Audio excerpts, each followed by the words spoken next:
I'm Jane Goldman, and I'm investigating the world of the paranormal. Tonight, I'm looking into voodoo.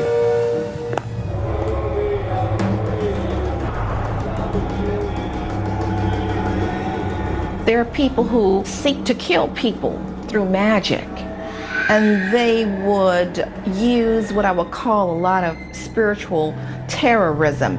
I always felt in danger. Everything was closing in on me and there was no way out.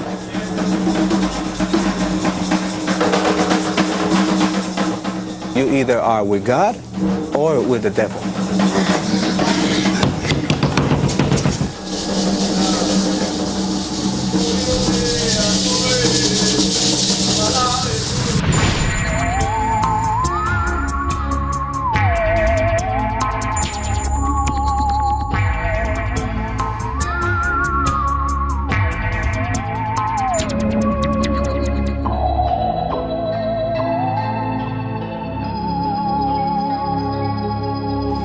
The roots of voodoo lie in ancient Africa, but today it's practiced by over 60 million people worldwide.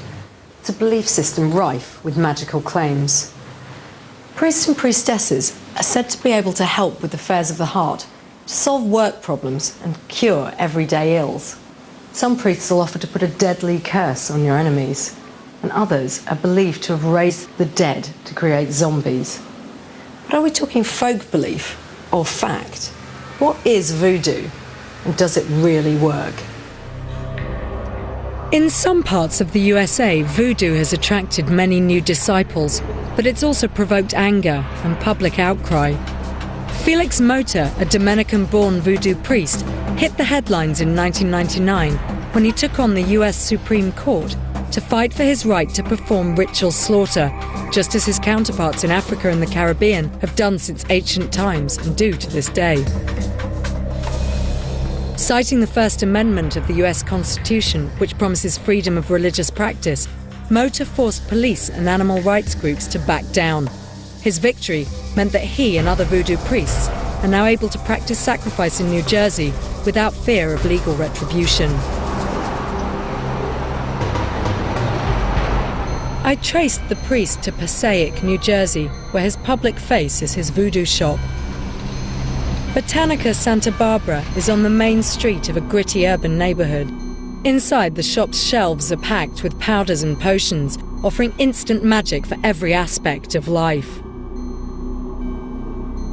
But as I stepped through the curtain into the back room, I didn't know what to expect. A lot of people believe voodoo is something evil because it's bizarre, it's communicating with the spirit. You talk about cemeteries, and you talk about zombies. This is something bizarre to people, so it's the unknown. So most of us, sometimes we're afraid of things that we don't know.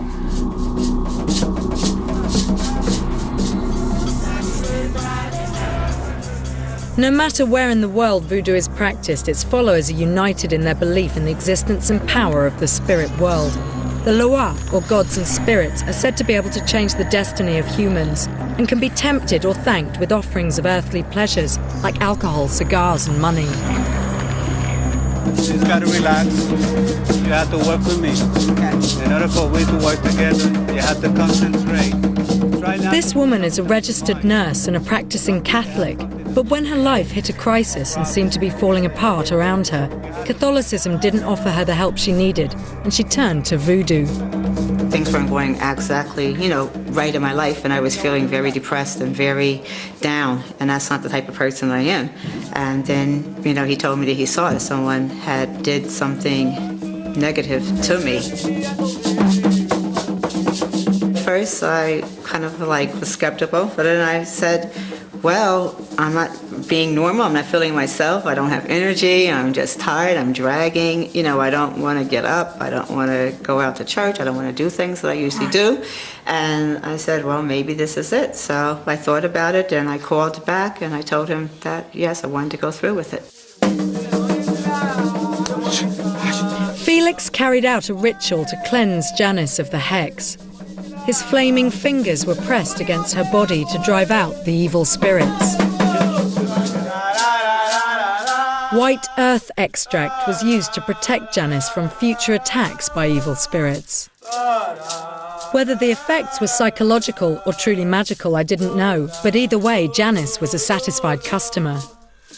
It just felt like energy, like positive type of energy was going into my body. As he was touching me and doing different things, I felt like my body was relaxing and releasing, and I just started feeling more uplifted.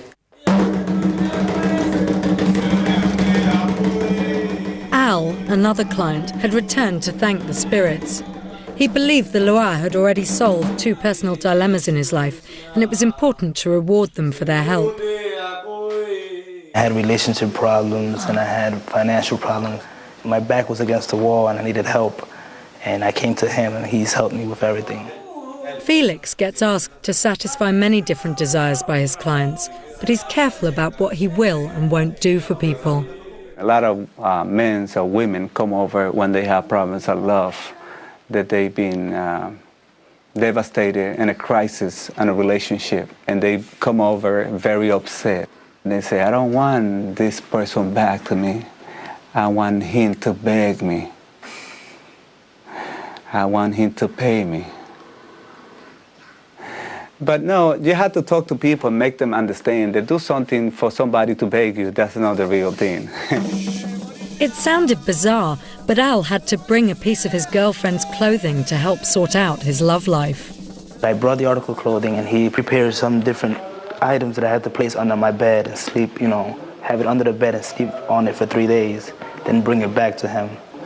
At that time, he placed it on his altar. He lit a candle. He had me light a candle. Mm-hmm. And then from there, a couple weeks later, the results came in and everything started getting better for me. I got a raise at work. I've gotten promoted since then. So everything is, going up for me, thanks to the spirits. These people clearly believed voodoo had solved their problems. But I wasn't sure. Was there a more rational explanation? Once someone believes that bad things are going to happen to them, then anything bad that does happen to them, and let's face it, in everybody's life you've got good things and bad things, but all the bad stuff will be explained in terms of the hex, the curse.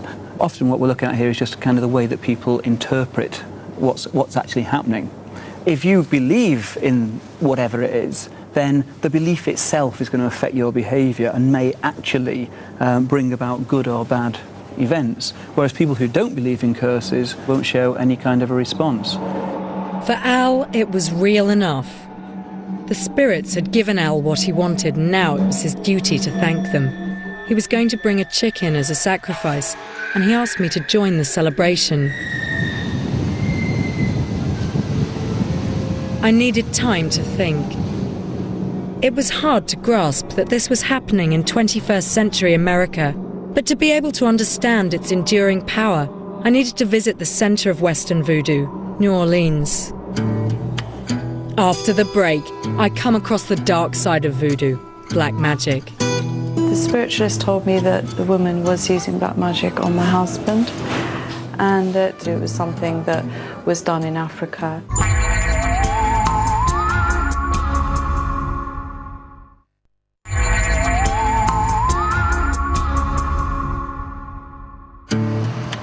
My investigation took me to New Orleans, a city steeped in voodoo, where magic is part of everyday life. Voodoo arrived here around 300 years ago with the slaves brought here by plantation owners who fled the Haitian Revolution. Today, at least 15% of the population openly practice voodoo here, but the real figure is probably double that, as many people consult voodoo priests secretly. The queen of voodoo, Marie Laveau, is buried in the French Quarter. The illegitimate daughter of a Haitian slave and a plantation owner, Laveau came here in the early 1800s. Laveau paved the way for mainstream acceptance by mixing voodoo with Catholicism. One of Marie Laveau's followers is Ava K. Jones. Although she graduated in law, she now works full-time as an ordained voodoo priestess. This religion and the things that we do, the rituals and spells, are very pragmatic. The rituals are geared to help everyday people with everyday problems. People say, well, if I get the oils, I do my prayers and meditations, I can help myself. And as long as my faith is intact, I can get good results. My dolls are genuine voodoo dolls, but they're only used for good things. They're not used to hex a boss or put a spell on an errant lover. Right. This one is used to attract prosperity, job, anything of a material nature. Right. Good business, and you put it on your altar and you do prayers. And this doll could represent myself or you. Now, obviously, one of the popular perceptions or probably misconceptions about voodoo is this image of sticking pins into a doll. I mean, does that happen? Do people do that? Oh, yes, people actually do that. I try to discourage them. This doll is for healing, and so I encourage people to anoint them with the potions and do a meditation or a prayer over the doll. But people do actually get dolls and try to stick pins in them to cause harm to another person. But remember the law, you reap what you sow. Ava's snake dance down by the Mississippi River offered thanks to the snake spirit Damballa. I felt an overwhelming sense of the power of voodoo all around me.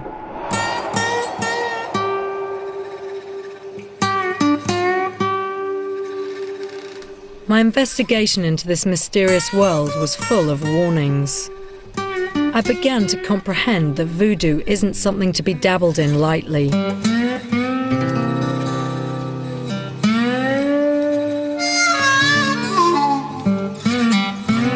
Voodoo is tempting. Like a genie in a bottle, it promises everything. But at what price? There are practitioners who will do whatever people pay them to do. They will do a love spell, help people find a job, but they will also hex someone. And these are what we call two-headed doctors.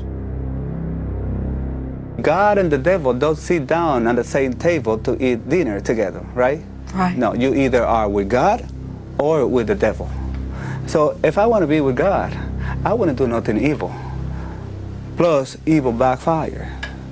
And when you do something evil to a person, you know, that could come back to you. I had a client maybe 20 years ago, beautiful young girl, who wanted this man who was married. And she came to me asking to do a spell, hoodoo, to break the man up from his wife, and I refused, of course. And she went somewhere else and had it done by some evil practitioner. And about 2 years later, this young woman came back to me, and she said, the man left me, he hates me, I had a baby by him, and the baby was born with the umbilical cord wrapped around its neck. And she said, I should not have done that, and I should have listened to you. If I use my finger to point at you, and I have a finger pointing at you, but I have 3 other pointing at me, meaning when I do something evil to you, that comes back to me 3 times stronger than what I send it to you. That's why we got to be very careful when we, or anybody out there who do evil. I would recommend people not to do it because they always come back. I'd always wondered whether voodoo's sinister reputation was a Hollywood construct, something born of ignorance and misplaced fear, and I'd somehow expected the voodoo practitioners I'd met to confirm my hunch. But on the contrary, Felix and Ava were quick to convince me that voodoo does have a dark side. No one seemed to be in any doubt that black magic existed. But so far, I've not found any evidence of the misuse of voodoo power. But all that was about to change. I met 2 women who said that they'd been caught up in the dark side. Women who believed that they'd been the victims of black magic.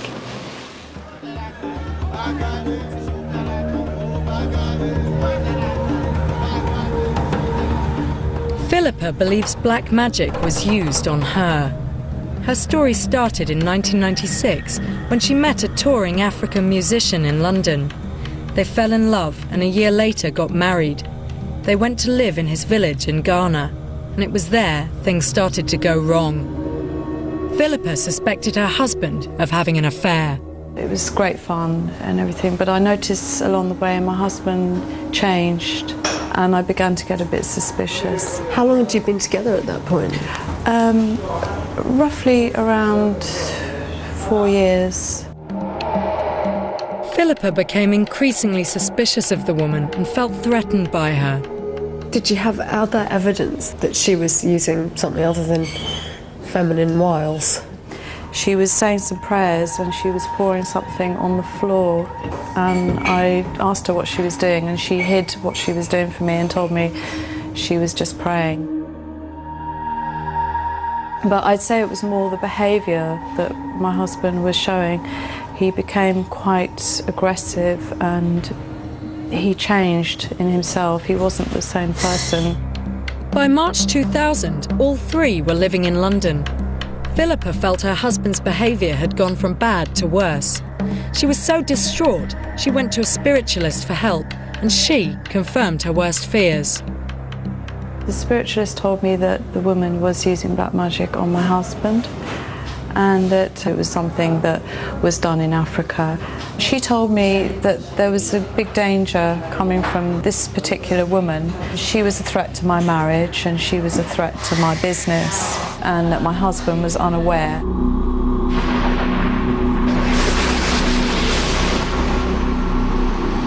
The subject of my next case can't be identified and her name's been changed. Jessica went to live in Ghana in West Africa 6 years ago to experience another culture.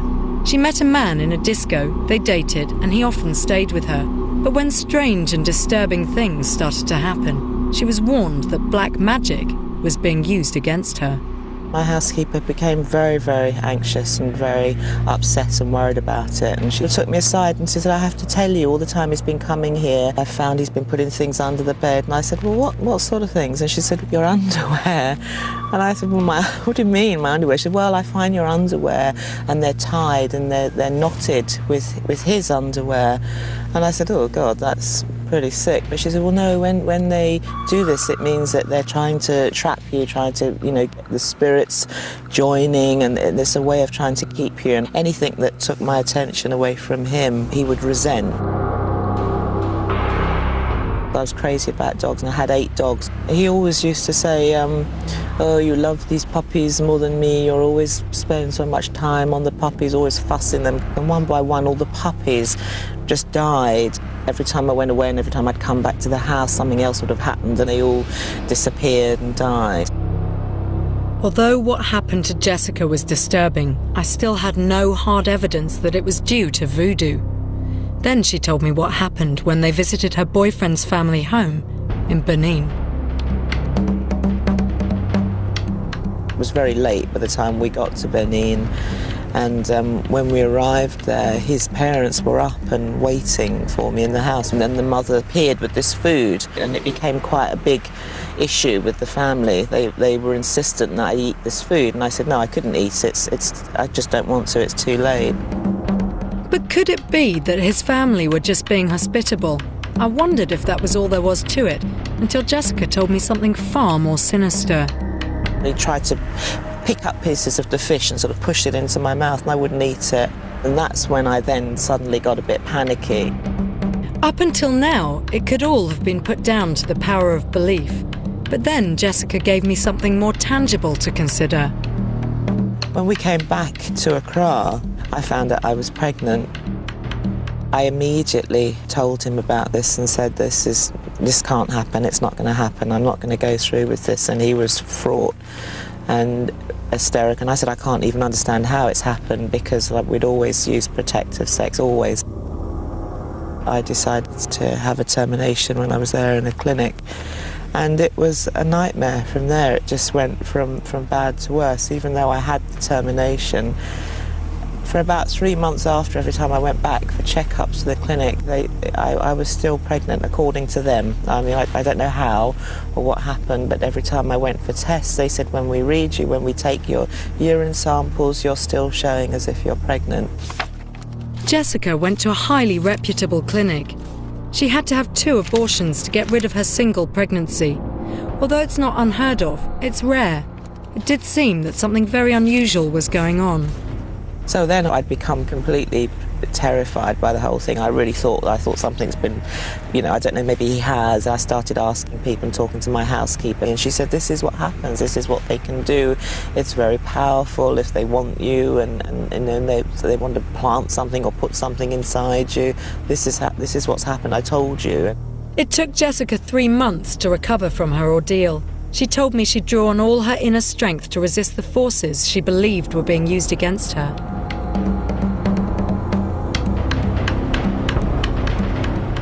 But Philippa decided to fight fire with fire. She went to see a juju, or African voodoo spiritualist, in London. I wanted to know more, and because I knew it was something to do with black magic, I went on to visit a Guinean juju spiritualist, and he started telling me things about myself, about my husband, about my business. He warned me about the same woman, and he told me that he can break it.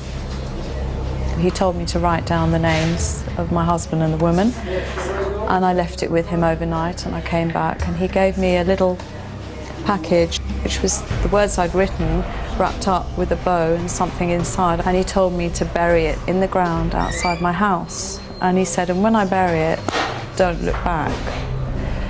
And he told me he would break up their communication. Within 2 days she had to leave the place where she was staying, which was very accessible for him to visit. Why did she have to leave? Because the landlord suddenly said, you have to go. And he didn't give a reason, he just said he wants the property back. Right. And then another 2 days later, they both lost their telephone, their mobile phones, within the same hour. One of them went under a bus and the other one went missing. Was Philippa's own spellcasting working? Or was she stumbling deeper into a murky world, taking steps she'd regret later? After the break, the ultimate hex, the making of a zombie.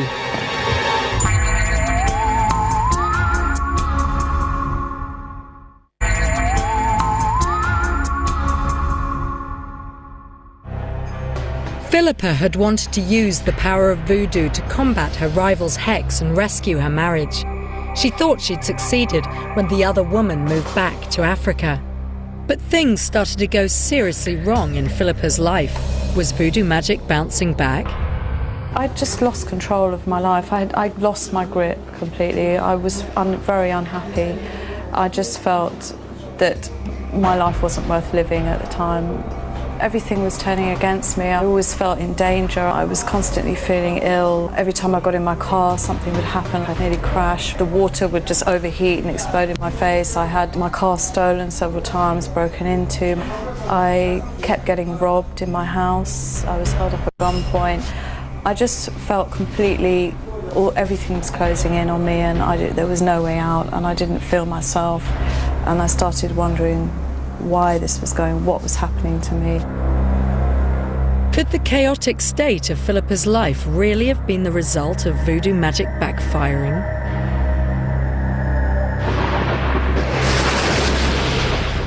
Jessica believed that she was the victim of her boyfriend's hex, and bizarrely, things had started to go very wrong for him as well. He became very sick, and his friends were always calling me saying, come to the house, you have to come and see him, we don't recognise what's going on. He's locked himself in the room, he's chanting all night, he's threatening everybody else in the house, and his cousin got into the room and he was smothering a little dolly on the floor that he'd named after me, and it was saturated in what looked like blood, and was calling it by my name and chanting over it. His behaviour was completely odd, people couldn't understand. They thought he was just lost it, they thought he'd gone mad. He became so ill that he lost his job. Jessica left him and moved back to Britain.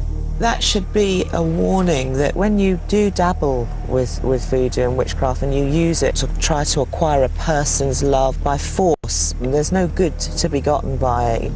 I now look at that with a very open mind. I was somebody that sort of said, oh, it doesn't exist, it doesn't happen in Africa, but having been and lived there and been involved in it and seen how it does affect, the power of the mind and the power of belief, when you believe in something enough, you can make things work. Philippa believed her life had almost been destroyed by voodoo. To escape the hex, she turned to a Pentecostal church. It was only when I went to a deliverance service that I believe whatever was cursing me was released. And from the next day, I ended my relationship with my husband and we separated. And since then, my life has picked up again and my life has changed. It was something I never would have believed in before, but because of my experiences, I know it happens. And now I understand it and I have my faith. I don't fear it anymore. It's impossible to prove that voodoo was the root cause of the nightmarish experiences suffered by Jessica and Philippa. But hearing such remarkable claims from two such credible and lucid women just make it that much harder to dismiss the notion of curses as mere superstition. My next step was to investigate the ultimate voodoo hex, being turned into a zombie.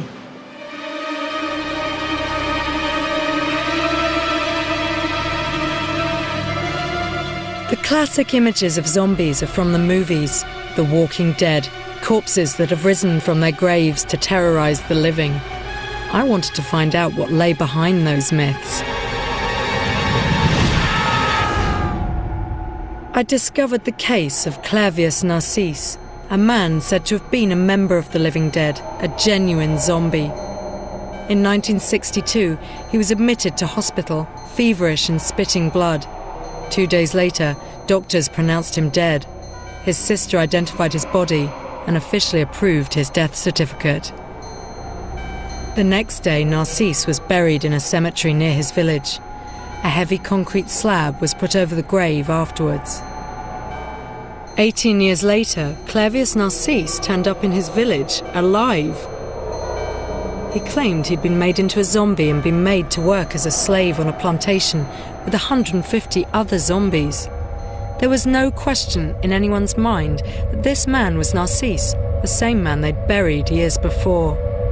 The case of Clavius Narcisse had sensational implications.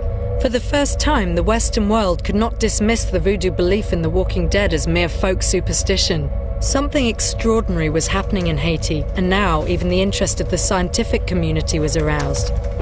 From Harvard, one of America's most prestigious universities, ethnobotanist Wade Davis was dispatched to Haiti to try to get to the bottom of the zombie phenomenon. A zombie, by folk definition, is a living dead. It's an individual who's had their soul stolen by sorcery, been placed in some kind of perpetual purgatory, passed through the ground, as they say, and then to emerge in some kind of undefined state, but a state that generally is said to involve enslavement. By Haitian belief, the creation of a zombie involves the theft of the soul. The fear in Haiti is not of zombies, as the dreadful movies would imply, but of becoming a zombie. The zombie appears catatonic because he or she physically is alive, but bereft of soul, of personality, of persona. So to have your soul stolen in Haiti is a fate worse than death because it casts you in a kind of perpetual purgatory. A breakthrough for Wade Davis came when he actually met and interviewed Clavius Narcisse. What made the Narcisse case remarkable is that he had died in an American-directed philanthropic institute, the Albert Schweitzer Hospital, and his death had been witnessed by 2 physicians. And because of that, there was this complete medical dossier as to how this man had died, what the circumstances were. And this man turned back up into the realm of the living and came into his village, created an incredible sort of uproar, was rejected by his family, had to seek safety in a police station, and the case was investigated at some length, and it became without any question that this man had been misdiagnosed dead. That drew their attention back to a series of reports of the reputed existence of a folk poison that was said to bring on a state of apparent death so profound that it could fool a physician. Wade Davis's mission was to find out if this poison really did exist. Over the next 2 years, his research took him deep into Haitian voodoo, where he found the formula for zombie creation. It has a plethora of ingredients, the 2 consistent ingredients being human remains, which are put in for magical reasons, and, as I was able to show, this curious marine fish. Now, these fish have one of the most powerful neurotoxins ever found on Earth. As an anesthetic, it's about 160,000 times stronger than cocaine. As a toxin, it's 1,000 times stronger than sodium cyanide. A lethal dose of the pure toxin would bounce on the head of a pin. And this just instantly took the whole investigation from the realm of the phantasmagoric into the realm of the plausible. It suggested, without any scientific doubt, empirically, that the Haitian sorcerers had found a natural product in their environment that, if prepared in the right way at the right time of year, had a drug in it that not only could make someone appear to be dead, but had done so many times in the past. Davis's next mission was to find out why some people were targeted for zombification. Davis believes that Narcisse was sentenced to zombification as a punishment by the secret societies that controlled village life in Haiti. When he first came back to his village, he wasn't welcomed with open arms by his family. His family basically had no doubt that he was the man who had disappeared 20 years before. They didn't hesitate to identify him as the long-lost brother, but they wanted nothing to do with him. And that always struck me curious. And then as I did more sort of field research in that village, it became very clear to me that Narcisse, at the time of his initial demise, was not a popular man at all. He had sired children all over the countryside without taking responsibility for them. He also had attempted to sell off some family land without the collaboration of his family members, and in rural Haiti in particular, land is life. And in general, he just appeared to have been a pariah at the time of his demise. I was later able to confirm by interviewing family members that he had been taken to a tribunal and judged by the secret society. There was no question of this. The notion of enslavement echoed the colonial era, which was an era of nightmare for the Haitian people. So this idea that to become a zombie, to lose your soul, to become a slave, combined to make this really a fate worse than death. And indeed, that was the conclusion we came to, that zombification was a form of social sanction, the ultimate form of social sanction.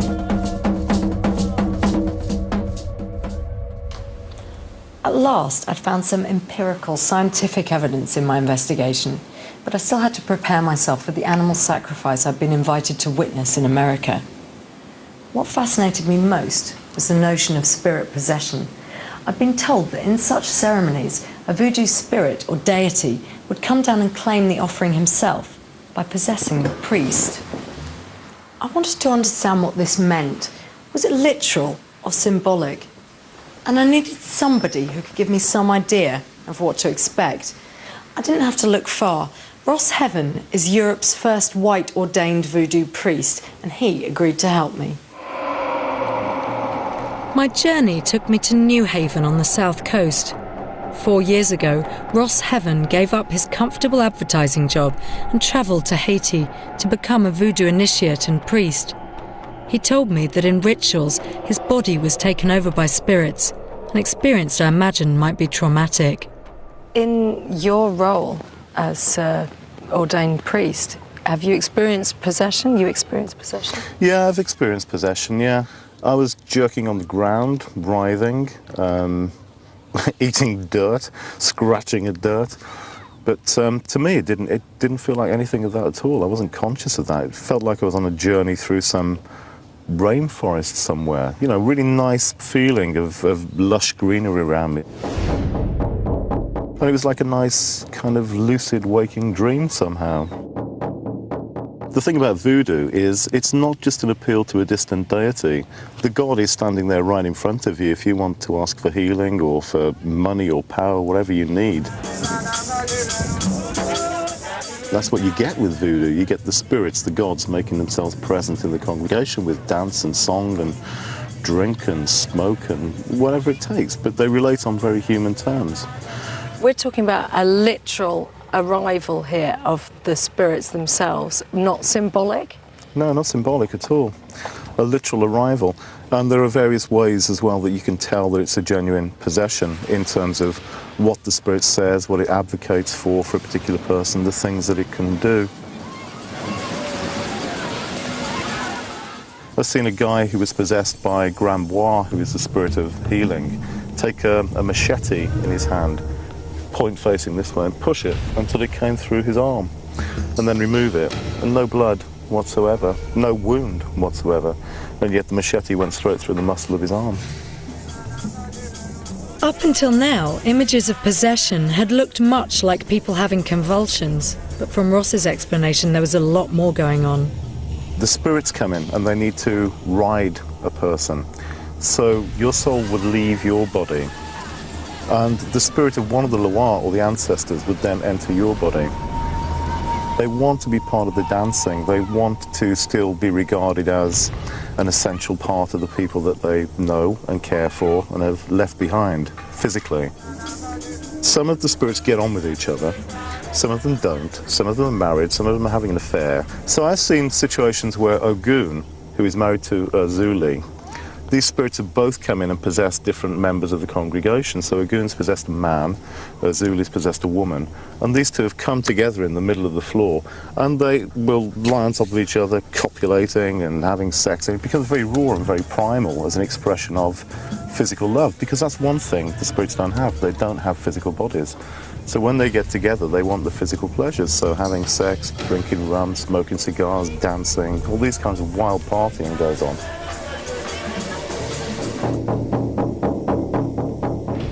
I'm very open to the experiences I had. And so, yeah, I have to, keep chipping away at my need to rationalise and analyse too much and allow these things in, because there is more to the world than we are presented with, and I've seen it. Ross's stories and explanations were very convincing, but nothing was to prepare me for what I was to experience next. After the break, I witness a possession by spirits and an animal sacrifice.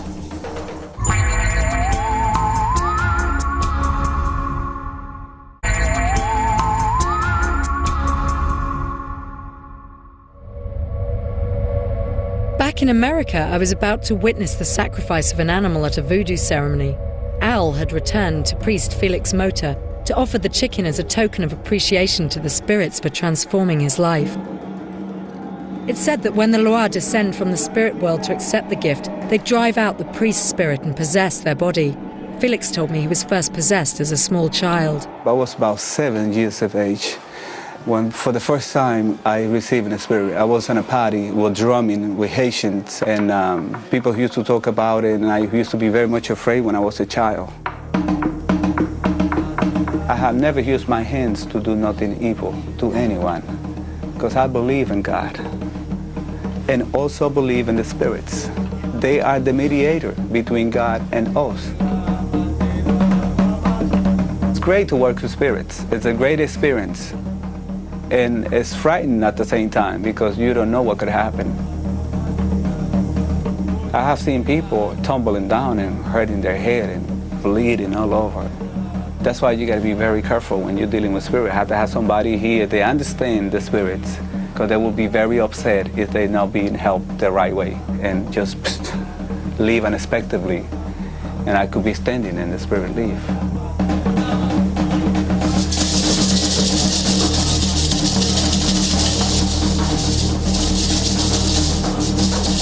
Felix's ceremony was to thank the spirit Ogun, the guardian of truth and spirit of iron and war.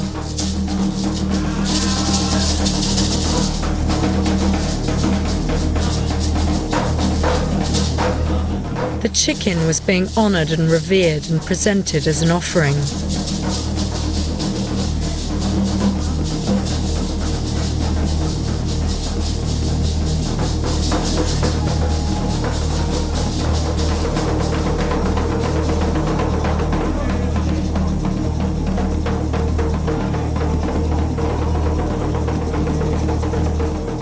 The spirit Ogun entered Felix as he rolled around on the ground, and his soul is said to be taken away. Once Felix's body had been taken over, the spirit could then enjoy the pleasures of the physical world.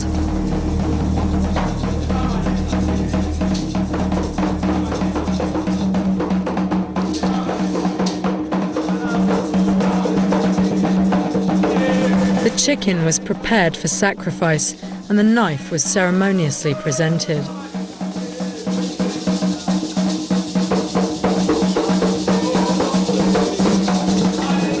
The chicken's head was cut off quickly.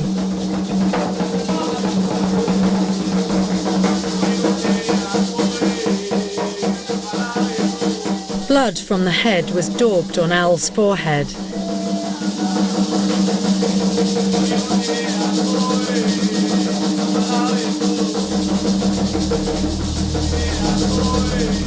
Blood was drained onto a plate ready for a goon to take up.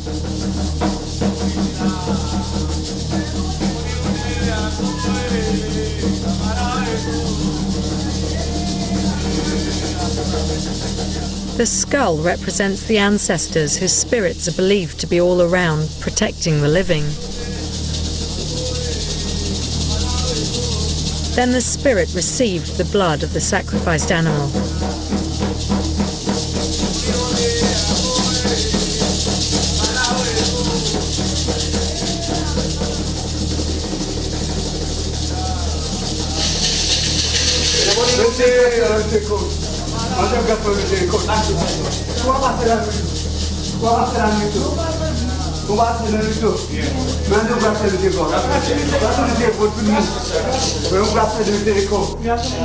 The spirit spoke in Creole, the language of Haiti.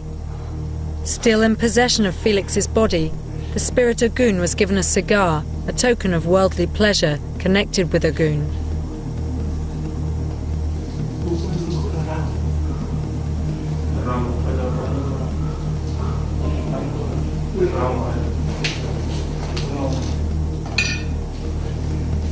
Al was told to cut off the chicken's foot, and then it was dipped in the plate of blood for good luck.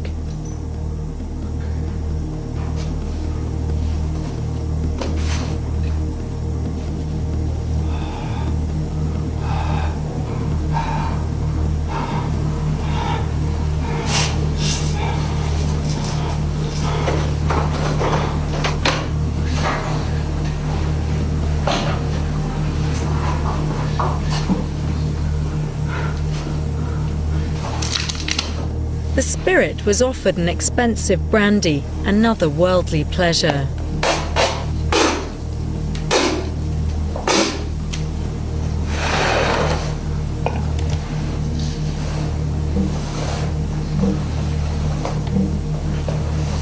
Société, bonsoir. Bonsoir. Ma voix est...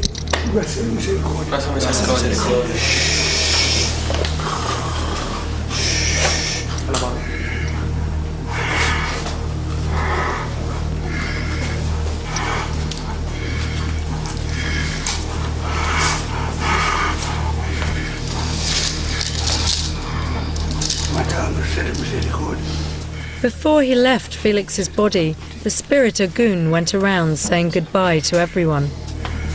When it was my turn, I felt slightly frightened and at the same time reverential.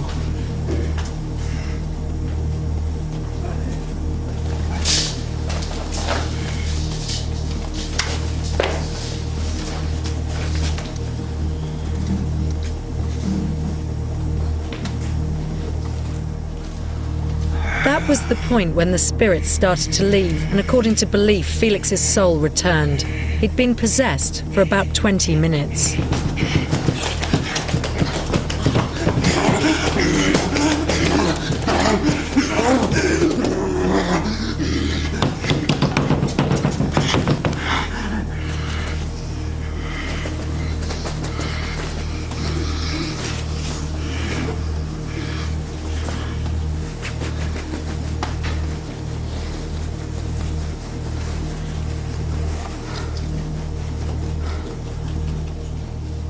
When you are in a possession, you don't know what's going on. So I saw blood on my hands, and I totally forgot that we were doing the chicken ceremony, because most of the time I receive a spirit, but we don't sacrifice any animal.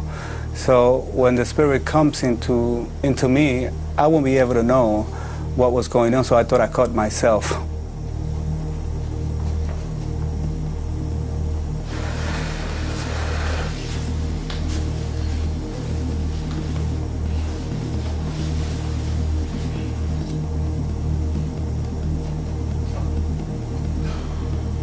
This has made me very spiritual.